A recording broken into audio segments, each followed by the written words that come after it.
And that is consider the shortness of this lifespan, how short it is. Consider the utter meaninglessness of everyday life.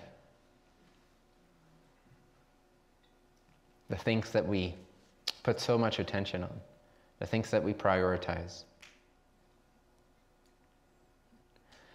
What is the body except for the expression of an intention that was born out of your spirit, out of your consciousness, out of your soul, out of your beingness, out of the totality of your beingness beyond this life? What is the body but an immediate extension, expression, a voice of spirit having an intention to know itself in a certain way, in a certain niche, and to express itself in a certain way or niche, and consequently to spread itself with a certain frequency, to aid others in their own development and inspiration and remembrance.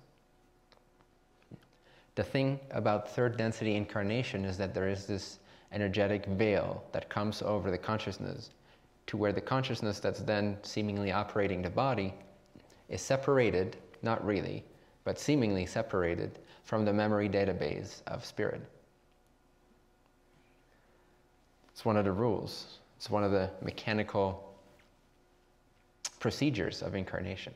So we don't know who we are when we open our eyes on this side of the veil. As a child, we don't know who we are. So we learn to develop identities. And these identities are often based, almost always based, in survival, safety, worth, protection, accumulation, security, insurance. So these are the building blocks of our identity when that identity is living its life unaware of the whole totality complex of the beingness, the eternal consciousness that actually animates the body, that gave life to the body, that wanted to put a portion, a small portion of its consciousness projected into a particular density, a particular civilization, using a particular form to express itself, to experience the world at that level, and to learn about itself. The issue, the difficulty, the challenge is that since in our early years, our forming years, we pick up all these ideas about security and safety and pleasure and comfort, that we start treating the device which is here to express an intention as the very purpose for being here. Your vehicle, your circumstances which come with the vehicle, because they only apply, they're only relevant to the vehicle. My circumstances are only really relevant to my identity as a body, right? So body and circumstances can be mentioned under the same name in this particular lesson. So what happens is,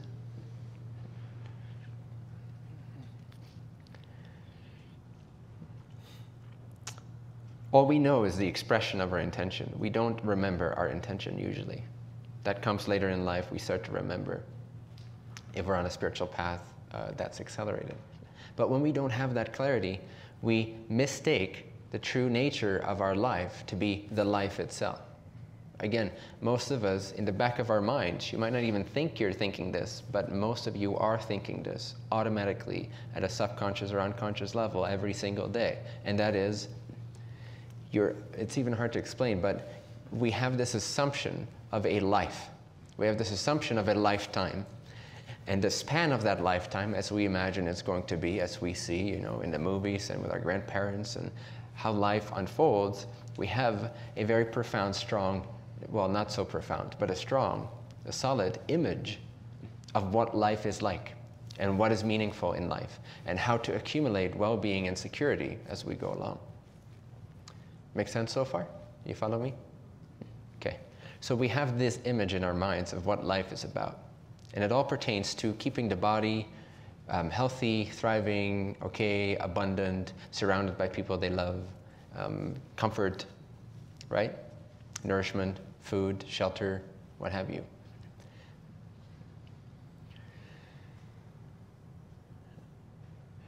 This is a concept that's in your mind right now. It's an unconscious assumption.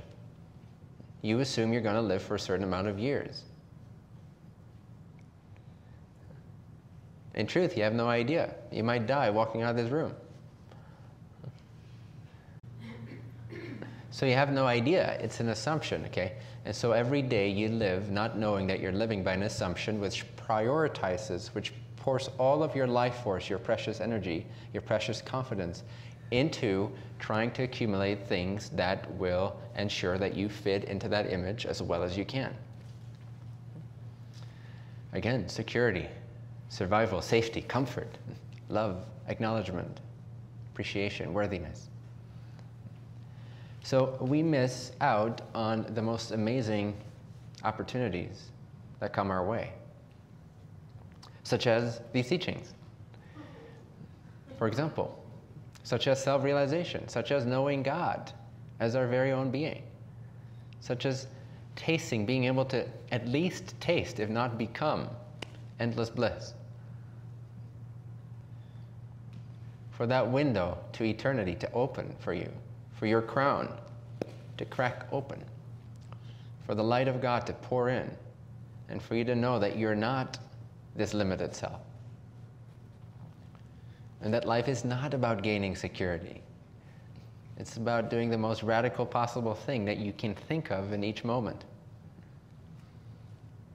Just to provide some contrast. Not saying you should do that every second, it'll tire you up.